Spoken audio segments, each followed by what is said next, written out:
नौकर जोर लगाकर मेरी मसाज करता। जब मैं उसको पैसे पकड़ाती तो कहता, रहने दो मालकिन, वसूली रात को करूँगा। मैं कुछ भी समझ ना पाती। जैसे जैसे वह मसाज करता मुझ पर खुमारी बढ़ती ही जाती और मैं सुकून से गहरी नींद सो जाती।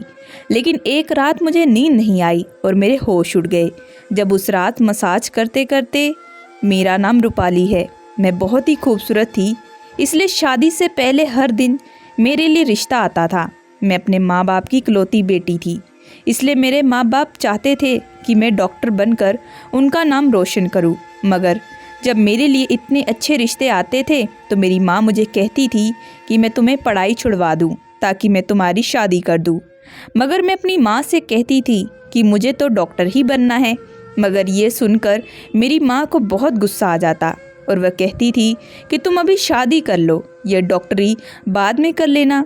मगर मेरे बाप नहीं मानते थे, इसलिए मेरी माँ एक बुजुर्ग बाबा के पास गई और उनसे कहा कि मैं अपनी बेटी की शादी करना चाहती हूँ। मगर उसका बाप नहीं मान रहा। कोई ऐसी तावीज़ दो कि उसका बाप वह शादी करने के लिए फ़ौरन मान जाए। उस बुजुर्ग ने मेरी माँ से 20,000 रुपये लिए और ऐसी तावीज़ दी कि मेरा बाप मेरी शादी के लिए फ़ौरन ही मान गया। यह रिश्ता दरअसल मेरे बाप के दोस्त ने अपने बेटे के लिए मांगा था और कहा कि आपकी बेटी की शादी के बाद भी डॉक्टर बन सकती है। ये सुनकर मेरा बाप ने उसे शादी के लिए फ़ौरन हाँ कर दी और मैं विदा होकर अपने ससुराल आ गई। मेरे ससुराल वाले बहुत अमीर थे, इसलिए मैं और मेरे पति अलग घर में रहते थे। मेरे पति अपने बाप का बिजनेस बहुत अच्छे से संभालते थे, इसलिए वह सुबह से शाम तक काम में बिजी रहते थे। मैं उनके घर गई तो ये ऐशो आराम देखकर मैं चौंक गई थी। मेरे पति ने मेरी सेवा के लिए कई नौकरानियां रखी हुई थी, मगर उसका एक नौकर धीरे धीरे मेरे करीब आने लगा।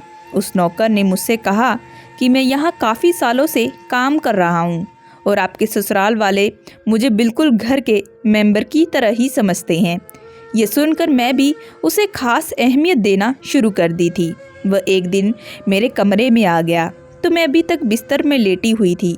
उसने मुझे थका थका देखा तो कहने लगा कि आप लेटे रहो मालकिन, अगर आपको एतराज़ ना हो तो मैं क्या आपके पैर दबा सकता हूँ। ये सुनकर मैं तो चौंक गई थी। मैं खूबसूरत थी और जवान भी थी, लेकिन मुझे मेरे पति के अलावा किसी मर्द ने नहीं छुआ था और ना ही मैं किसी नौकर से कभी पैर दबवाए थे। इसलिए मैंने फ़ौरन तुरंत मना कर दिया कि मुझे अच्छा नहीं लगता कि कोई पराया मर्द मुझे छुए। ये सुनकर वह नौकर चुप हो गया और मेरे कमरे से तुरंत चला भी गया। तभी मुझे एहसास हुआ कि मैंने उसकी बात का जवाब बहुत सख्ती से दे दिया था। शायद वह पहले भी मेरे ससुराल वालों के ऐसे काम करता होगा, मगर मैंने साफ इनकार करके उसका दिल तोड़ दिया था। दरअसल मैं बहुत नरम दिल की थी, इसलिए मुझे बाद में अफसोस होने लगा कि मैं उसके बारे में सोचने लगी हूँ। यह नौकर तो काफ़ी जवान और खूबसूरत है, मुझे इससे पैर नहीं दबवाने चाहिए थे। शायद मेरे पति को यह बात अच्छी ना लगे। अगले दिन भी ऐसा ही हुआ। नौकर फिर यही बात दोबारा मुझसे कहा। मैं उस दिन बहुत ज़्यादा थकी हुई थी, इसलिए मैंने अपने पैर बिस्तर से नीचे कर दिए और मैंने उसे कहा कि तुम मेरे पैर दबवा दो। ये सुनकर वो बहुत ज़्यादा खुश हो गया और उसने मेरे पैर दबाने शुरू कर दिए। वह इतनी धीरे धीरे मेरे पैर दबा रहा था कि मुझे फिर से नींद आने लगी। यह देखकर वह नौकर कहने लगा, मालकिन आपको तो लग रहा है नींद आ रही है, आप बिस्तर पर लेट जाओ, मैं आपके पैर दबाता रहूँगा। मैं जैसे ही मदहोशी में थी, इसलिए मैं फ़ौरन बिस्तर पर तुरंत लेट गई। वो नौकर बिस्तर पर आ गया और मेरे पैर दबाने लगा। उसके बाद मुझे होश बिल्कुल भी नहीं रहा और मैं सो गई। मुझे नहीं पता कि मैं कितने घंटे सोती रही। मेरी आँख खुली तो मैंने देखा कि वह नौकर अभी तक मेरे पैर ही दबा रहा था। यह देखकर मुझे उस पर तरस आ गया और मैं हाथ बढ़ाकर अपने पर्स को खोली और कुछ नोट निकालने लगी और उस नौकर के हाथ में रख दिए। यह देखकर वह शर्माने लगा कि मालकिन आप मुझे पैसे देकर शर्मिंदा कर रही हैं, मेरी सैलरी बहुत अच्छी है, मुझे इन पैसों की बिल्कुल भी ज़रूरत नहीं है। यह सुनकर मैंने उससे कहा कि ये पैसे तुम्हारी मेहनत के हैं। यह सुनकर उस नौकर ने मुझसे वह पैसे ले लिए और कमरे से निकल गया। मेरा पति रात को हर रोज़ देर आता था, इसलिए मैं शाम को फिर उस नौकर को अपने कमरे में बुलाया और उससे कहा कि तुम्हारी मालिश से मुझे बहुत अच्छी नींद भी आती है, इसलिए जब तक मेरे पति घर पर नहीं आ जाते तब तक तुम मेरे पाँव की मालिश कर दो। शायद नौकर को पैसों का लालच आ गया था, इसलिए वह मेरी बात सुनकर खुश हो गया और कहने लगा, मालकिन मैं तो आपका मामूली सा नौकर हूँ, जैसा आप कहेंगी मैं तो वैसा ही करूँगा।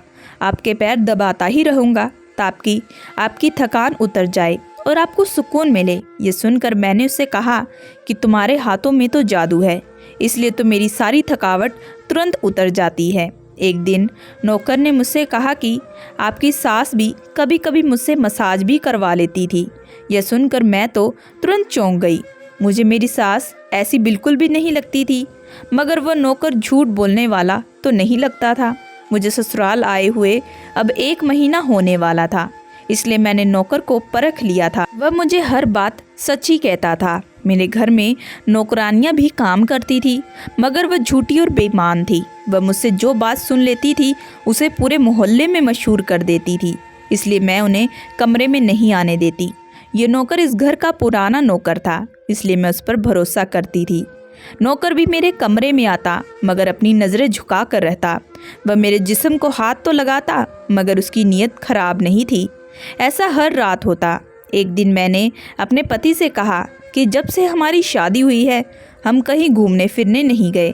ये सुनकर मेरे पति ने कहा कि जब से हमारी शादी हुई है तुम भी तो हर वक्त नींद में रहती हो।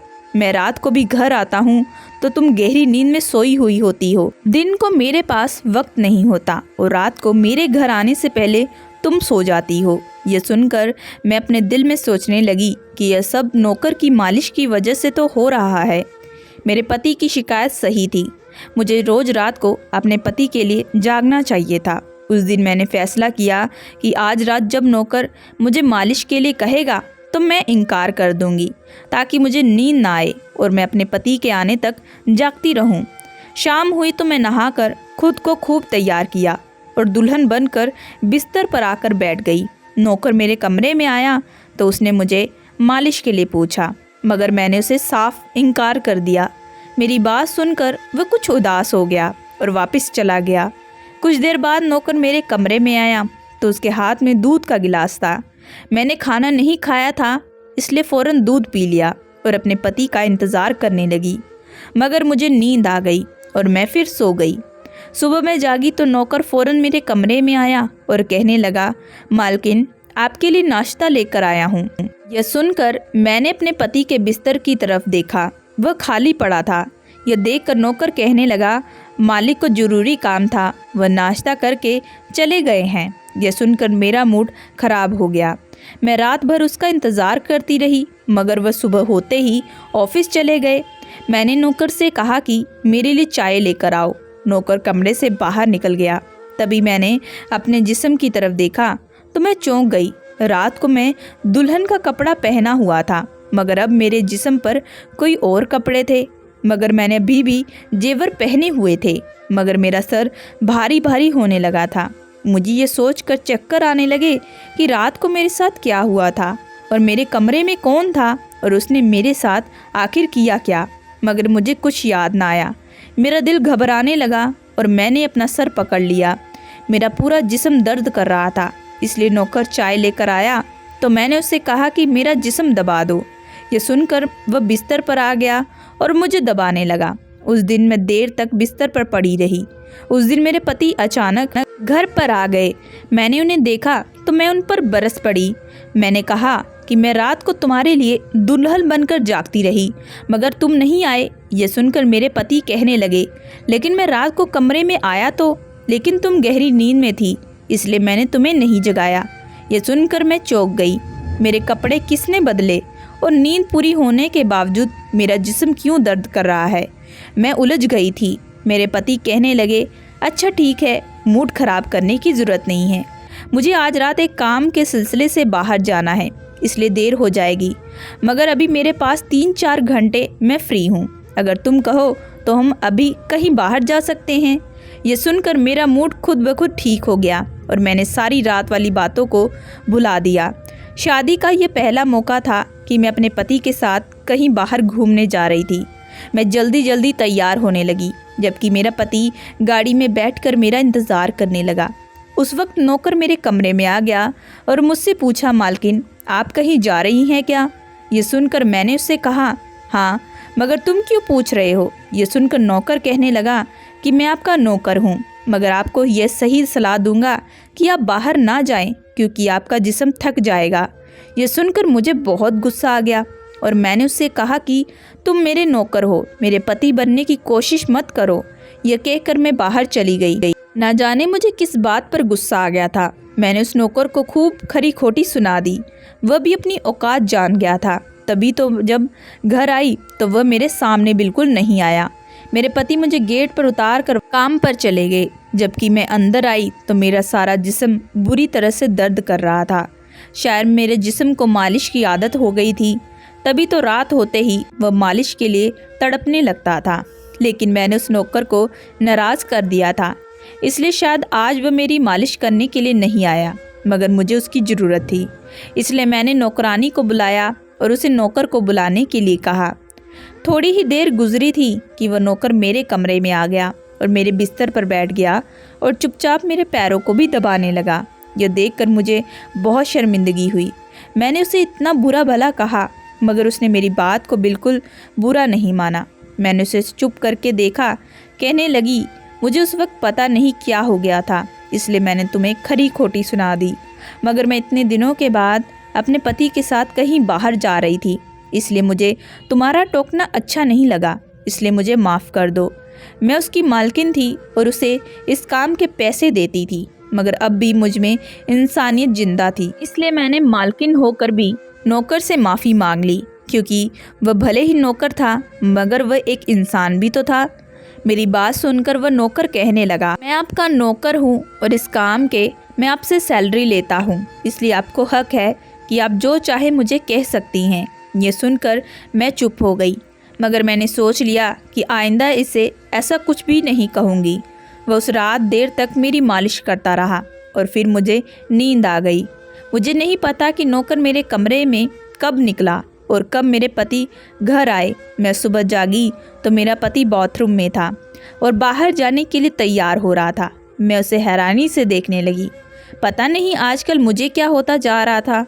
नौकर की मालिश से मुझे इतनी गहरी नींद आती कि मुझे किसी बात का होश भी ना रहता।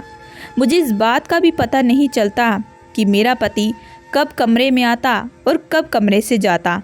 मैं सोचने लगी, इस नौकर की मालिश में ऐसा क्या जादू है कि वह मेरे पति के आने से पहले मेरी मालिश करता तो मैं अचानक गहरी नींद में सो जाती। सुबह जब उठती तो मेरा सर भारी भारी महसूस होता और मैं चलने फिरने के काबिल न रहती। मगर यह बात मैंने अपने पति को न बताई, क्योंकि मैं नहीं चाहती थी कि यह बात मेरे पति को कभी भी पता चले कि मैं उसके नौकर से मसाज करवाती हूँ। एक दिन मेरा पति दिन के वक्त घर पर ही रहा। मैंने नौकर से घर के सारे काम करवाए और अपने कमरे में नहीं आने दिया। नौकर भी घर के सारे काम करता रहा और मसाज वाली बात किसी के सामने अपने मुंह से नहीं निकाली। मैं भी चाहती थी कि यह बात किसी को पता ना चले। इस दौरान जब मेरा पति घर से बाहर जाता, मैं उस नौकर को कमरे में बुला लेती। मगर एक दिन मेरा पति अचानक ही घर आ गया और मैं कमरे में ही थी। ये सुनकर मैं बहुत ज़्यादा घबरा गई और सोचा कि पति के आने से पहले नौकर को भगा दूं। मगर ये नौकर भी बड़ा समझदार था। मेरे पति के आने से पहले दूसरे काम पर लग गया और मेरे पति को कुछ पता भी ना चला।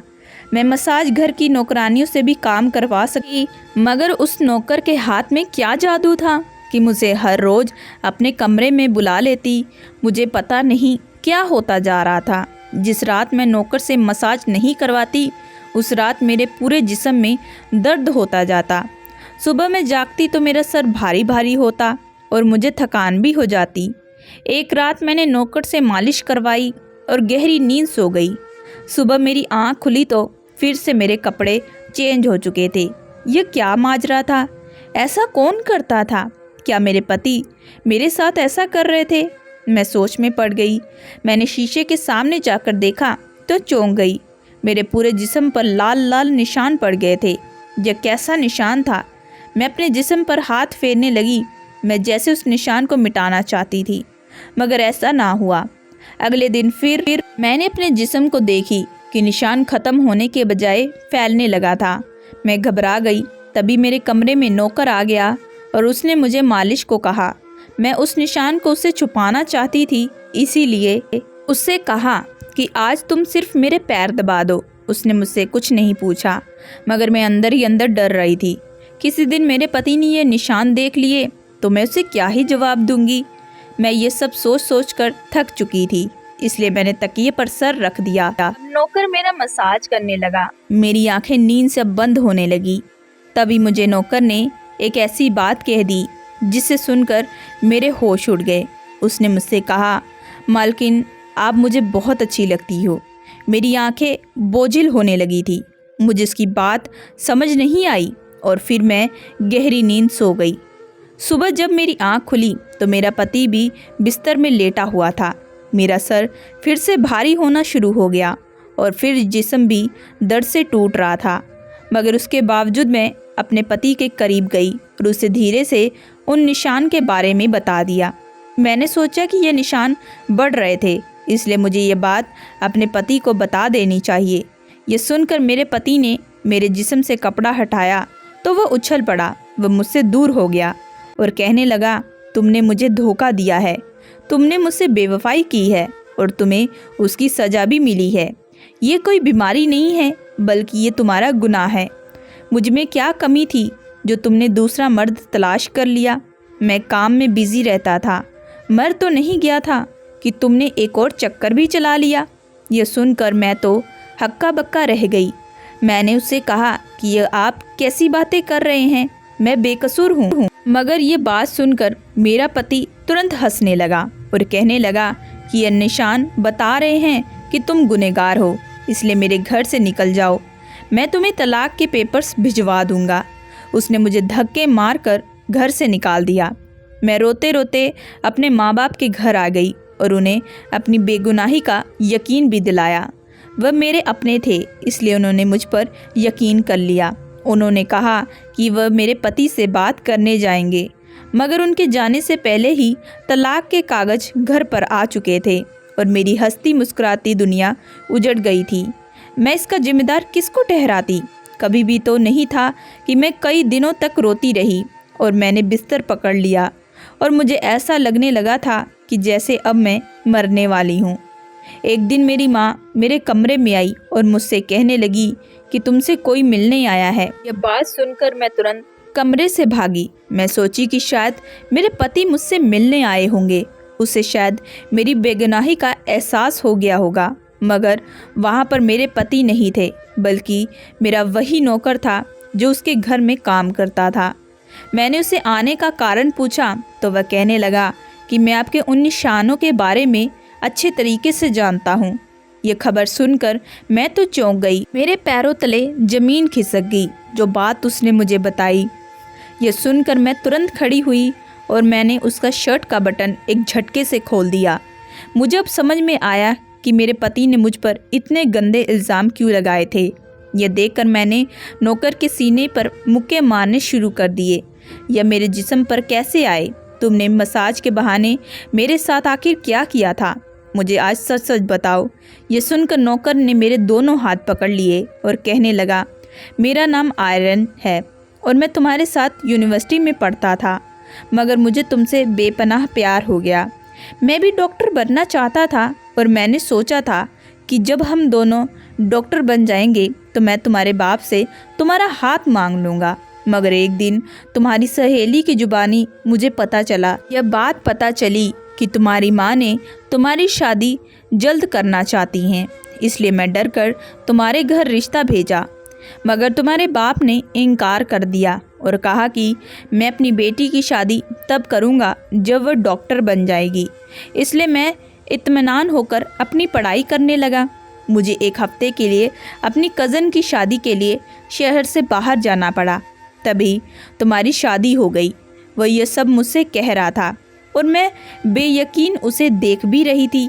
मैं वापस जब आया तो मेरी मोहब्बत किसी और की दुल्हन बन चुकी थी और मैं तुम्हारे प्यार और दीवानगी में तुम्हारे ससुराल में नौकर बनकर भी पहुंच गया था ताकि मैं तुम्हारे करीब रह सकूं। मैं तुम्हारे करीब आना चाहता था, इसलिए मसाज के बहाने तुम्हारे कमरे में आ जाता और रात को तुम्हारे दूध में बेहोशी की दवा भी मिला देता था, ताकि तुम हमेशा सोती रहो और तुम्हारा पति तुम्हारे करीब ना आ सके, क्योंकि तुम मेरी थी।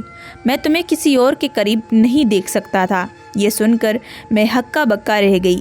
क्या तुमने मेरे साथ कुछ भी गलत किया? यह सुनकर उसने मेरा हाथ अपने सर पर रख लिया और कहा कि मैं तुमसे प्यार करता था, इसलिए तुम्हारे इजाज़त के बगैर मैं तुम्हारे साथ कुछ भी नहीं करना चाहता था। यह सुनकर मैंने उस निशान की तरफ इशारा किया जो हम दोनों के जिस्म पर थे।